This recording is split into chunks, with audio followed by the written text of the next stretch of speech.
AMD has finally dethroned Intel. GPU prices are down big, and more details on the 40 series. Let's get into the hot news, everybody. I'm your Brett host. We're going to be going over the hottest tech news that I can find on the internet. While you enjoy your breakfast, try to get through that one a little quickly, which is exactly what happened on Friday. AMD's rise and fall as the #1 market cap CPU manufacturer from the United States came and it went. But for a short time on Friday, AMD became the #1 CPU manufacturer in the United States by market cap. This came after Intel had a abysmal earnings report where it just came out that they did not make as much money. In fact, I think they had declining revenue. Not a good sign. Anyways, Intel stock price falling 9%, AMD stock price rising 3%, which landed AMD at a market cap of $153 billion to Intel's paltry, pathetic, pedant $148 billion. So AMD being the #1 CPU manufacturer, with CNBC speculating that this is because investors like asset-like companies like AMD, where they can outsource their chip fabrication, which might be true right now, but as soon as TSMC falls into a blind and like people can't actually get their chips anymore because something went horribly wrong at TSMC, you're not gonna like it as much. You're gonna want the in-house people. Anyways, Pat Gelsinger, the CEO of Intel, saying that they're gonna get back on track, that he's been working. He hasn't even been at the company very long as far as being in the CEO position, and so he's going to be continuing to make the plan to go forward, saying that it's akin to climbing Mount Kilimanjaro. And AMD passing Intel in market cap is just really symbolic. It doesn't necessarily mean that Intel is less profitable than AMD or Intel makes less money than AMD. It just means that outside investors have decided that, hey, we want to pay more money for AMD because we believe in their future more. But as of the stock closing yesterday, it's back to where it was before. AMD only at $152 billion,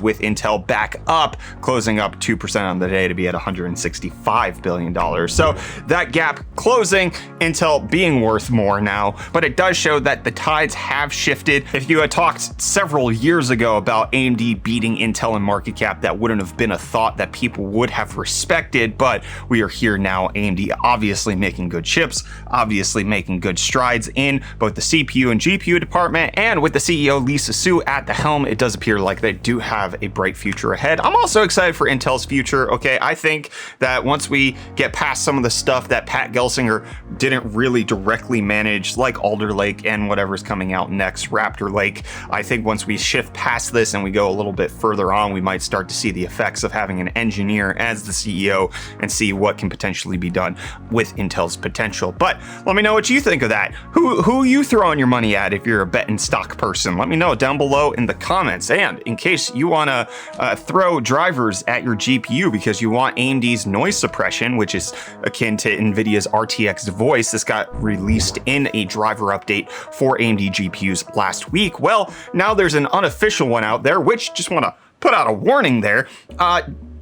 Install unofficial drivers at your own risk. This can go wrong. You can get malware, you can brick your GPU. Like, there's things that can go wrong here. So this is not necessarily a recommendation that you should go do it, but that it is available because the unofficial drivers bring that noise suppression for older generations GPUs before the RX 5000 series. So things like the RX 580, RX 480, as well as different APUs, so that you can potentially use it for those things. So again, use it at your own risk. It's available. I'll leave a link in the video description in case you want to check it out. And now we're going to check out Cryptostonks. Bitcoin, middle day, it's down 0.02%. Really nothing to talk about here. Ethereum down 2.5%, a slightly worse day to 1637, and Dogecoin up just a scooch to be at 6.8 cents. And I'm up just a scooch at the thought of Reece joining me for UFD Deals. So hey, buddy, why don't you take it away? Hey friends, Reece here, bringing you the hottest tech deals out on the internet. Today we're starting off with the Suppression USB 3.2 Type-C tool-free SSD enclosure for when you need to take your SSDs on the go. It's coming in at $28.99, which is 28% off. And next up we have the Keychron K2 wireless Bluetooth mechanical keyboard. The current deal on the K2, which is a 75% keyboard, comes with either brown or blue switches. The internal battery can last for up to 240 hours, which is plenty of time in my opinion. And all this is going for $55.99, which is 30% off. You can find all these deals and more in the link in the video description.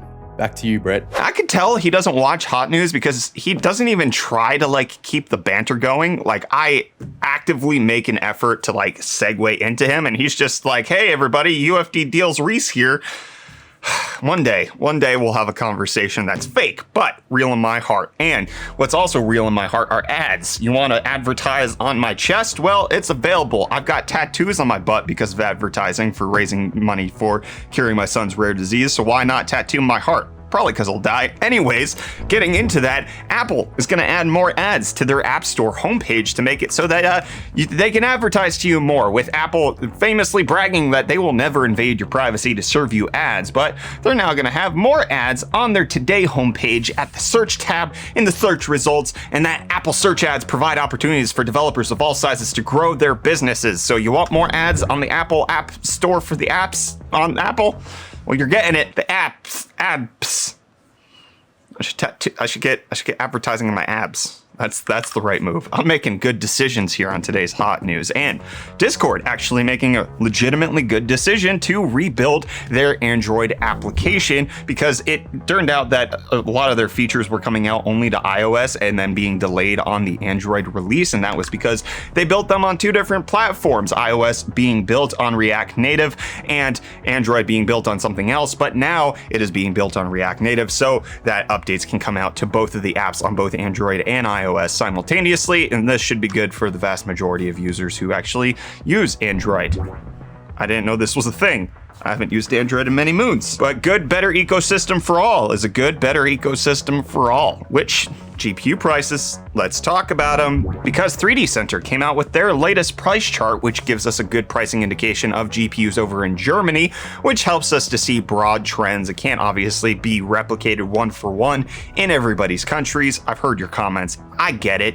I'm not a USA only person. I've lived in other countries. I get that there's other things out there. Okay, so we're taking a look at Germany's 3D Center. Anyways, NVIDIA GPUs 9% under MSRP, AMD GPUs 14% under MSRP. Just crazy price dropping. Graphics cards cheaper than they've been in some hot moon. Look at all of these prices down. 6950 XT down 22%. The 3090 Ti down 40%. I didn't buy a 3090 Ti for videos and then had to eat that price difference. I got it at MSRP, I will say that, but I did the Core 2 Quad plus 3090 Ti video and I had to, it's only $1,500 now, which I'm just gonna be even more once the RTX 40 series comes out. And as time ticks on by, we get more ticks of the rumor mill. I imagine it as like one of those like water mills that like spin water and then it's like a tick. That's in my brain. Anyways, new rumors coming out that the full 8104 chip is going to be able to compete with the RTX 3090, which if you compare that to the current chip that works with the RTX 30 series, that would mean that it's something like an RTX 4070 Ti can beat the 3090. And according to the latest reports, it can easily match the 3090 Ti with 12 gigs of RAM, 21 gigabit per second memory, and 7,680 CUDA cores, making it a big fat 8104. So the next generation of GPUs that we're expecting going to be something like 4060, 4070, 4070 Ti, 4080, 4090, 4090 Ti, 600 watts, 450 watts, 420 watts. The 4070 Ti is capped at 400 watts, so you don't have to worry about that. I mean, it's great that it can match a 3090, but like a 3090 draws that much power, so like, is it really? That's a lot. Gonna be fast. And I'm gonna be fast to get on out of here because this episode of Hot News is done. I'll be back here for more hot tech news tomorrow. Till then, folks,